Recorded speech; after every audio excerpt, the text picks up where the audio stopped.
À nouveau bonjour. Une dernière vidéo donc pour le troisième exemple de questions qui permet de faire un tutoriel sur le test ANOVA. Donc la question à laquelle on cherche à répondre, c'est est-ce que le sentiment d'efficacité diffère selon le niveau de diplomation? Niveau de diplomation qui a été agrégé en 4 variables. On a le niveau master, le niveau bachelier, le niveau secondaire supérieur et le niveau mis ensemble, diplôme de primaire et secondaire inférieur. Donc, comme pour l'exemple précédent, l'exemple 2, on efface un test de différence entre des moyennes qui maintenant ne sont plus entre deux groupes, mais entre 4 groupes différents, et notre variable d'intérêt est le sentiment d'efficacité. Nous retournons dans notre base de données, toujours sous l'onglet Analyze. Alors, on va encore une fois aller voir dans Compare Means, parce qu'on cherche à comparer des moyennes entre différents groupes. Pour l'exemple 2, on avait deux groupes, on a donc été chercher un t-test, test de student. Ici, on a plus que deux groupes, on a 4 groupes, donc on va aller chercher une ANOVA. Notre variable dépendante, notre variable d'intérêt, c'est le sentiment d'efficacité. On va donc chercher self-efficacy. Et ce qui est appelé factor ici, c'est l'équivalent de la grouping variable dans le t-test, et donc ce sont les catégories de diplomation qui se trouvent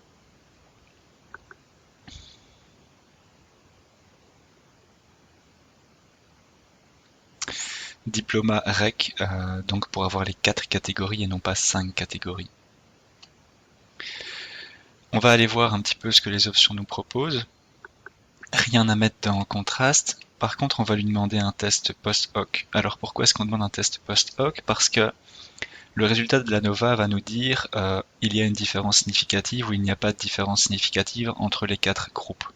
Mais s'il y a différence significative, on ne sait pas encore entre quel groupe est différent de quel autre groupe. Donc on n'a pas les appareillements entre groupes qui permettent de dire les différences se situent entre le groupe 1, le groupe 3, le groupe 2 et le groupe 4, etc. etc. Donc on va demander un test post-hoc de Bonferroni pour avoir ces différences entre les différents groupes.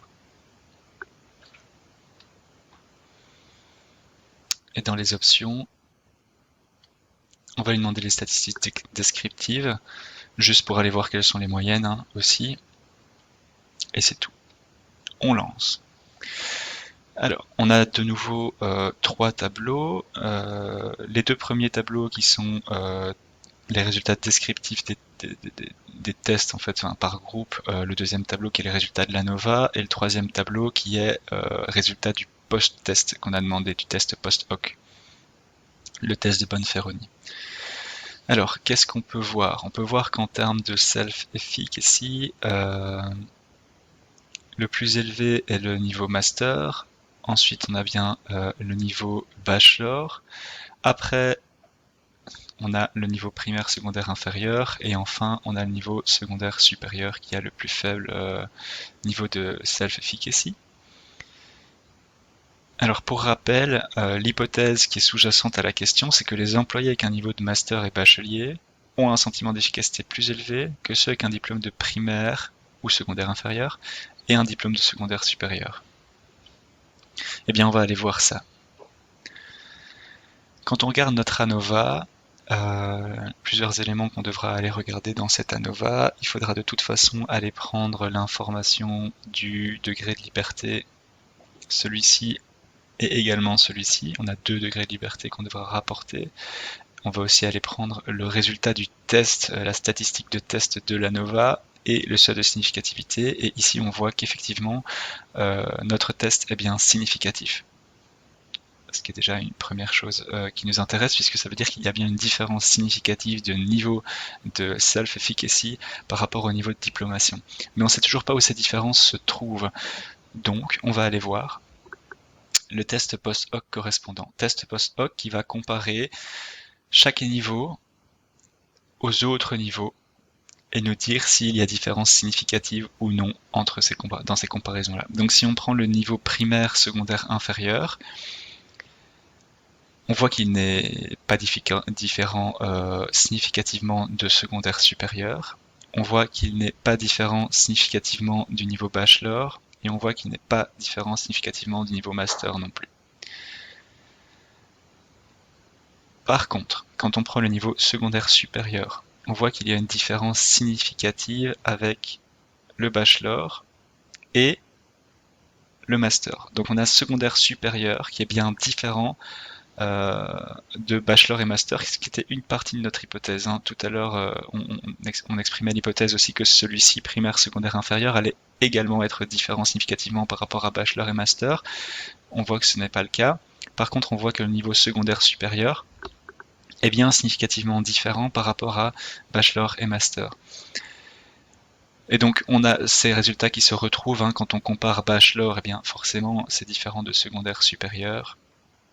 Et quand on compare master, il est également différent de secondaire supérieur. Donc on a ici toutes les informations pour répondre à notre question. Alors je vais indiquer pas à pas, je vais afficher la réponse et l'expliquer pas à pas. Donc comment est-ce que j'agrège tous ces résultats dans une phrase? Eh bien, je vais dire qu'il y a un effet significatif du niveau de diplomation sur le sentiment d'efficacité. Alors c'est mieux de dire en termes de sentiment d'efficacité personnelle. Et on reporte juste après les différents éléments. Donc qu'est-ce qu'on a ici? On a F, eh bien F c'est le nom du test qu'on a effectué. Une ANOVA s'écrit F pour la lettre l'indiquant, et on va aller dire que ce test a une statistique de test, une valeur de la statistique de test de 7,587. Où se trouve cette information-là?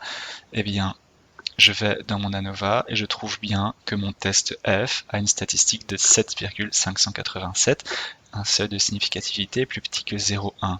Je vais aussi aller indiquer le seuil d'efficacité. Alors soit je l'indique de cette manière-là pour dire que ça, la valeur, la p-valeur qu'on a est 0.000, soit j'indique comme je l'indiquais pour les autres tests pour rester cohérent, plus petit que 0,1. Et puis il me reste à aller reporter les degrés de liberté. Alors on en a deux de nouveau. Alors ce degré de liberté là est dépendant du fait qu'on a 4 groupes différents, donc 4 moins 1 ça fait 3 degrés de liberté. Ceci est dépendant de la population qu'on avait au départ. Et où est-ce qu'on trouve ces degrés de liberté? On les trouve ici. On a 3 et puis 413. Donc ça c'est pour le résultat global de l'ANOVA, mais après je vais aller indiquer les éléments qui me permettent de dire entre quels groupes est-ce qu'il y a des différences. Donc pour rappel, on avait comme hypothèse que les employés avec un niveau de master et bachelier ont un sentiment d'efficacité plus élevé que ceux avec un diplôme de primaire, secondaire inférieur et un diplôme de secondaire supérieur. Alors, on a vérifié une partie de cette hypothèse. En fait, on a bien vérifié que les niveaux master et bachelier ont un sentiment d'efficacité plus élevé que les diplômes de secondaire supérieur. Mais ça ne fonctionne pas avec les diplômes de primaire, secondaire inférieur. Donc cette partie de l'hypothèse-ci n'est pas vérifiée. Je vais indiquer tout ça. Donc le test post-hoc de Bonferroni indique que les employés avec un master, et alors je vais donner la moyenne ici des employés avec un master, juste pour pouvoir donner un maximum d'informations au lecteur. Où est-ce que je trouve ma moyenne des employés avec un master? Eh bien dans mes statistiques descriptives ici, master 4.28. Et un bachelier, même chose, je vais aller chercher ma moyenne. Donc pour les bacheliers, moyenne 4.10. Ont un niveau significativement plus élevé de sentiment d'efficacité que ceux avec un diplôme de secondaire supérieur.